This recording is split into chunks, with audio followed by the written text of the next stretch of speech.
బలిపీఠమునొద్ద 5:23 మత్తయి సువార్త. నీవు బలిపీఠమునొద్ద అంటే ప్రార్థన చేయటానికి నువ్వు పూనుకున్నప్పుడు, నన్ను అడగడానికి నువ్వు మోకరిల్లినప్పుడు,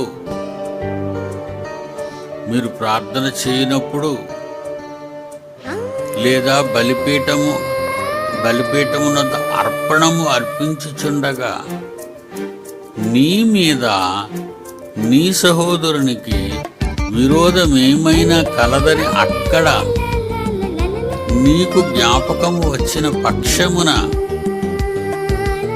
అక్కడ బలిపీఠము ఎదుటనే నువ్వు దేవునికి ఇవ్వవలసిన అర్పణను విడిచిపెట్టి మొదట వెళ్ళి నీ సహోదరునితో సమాధానపడము, అటు తర్వాత వచ్చి నీ అర్పణము అర్పింపు.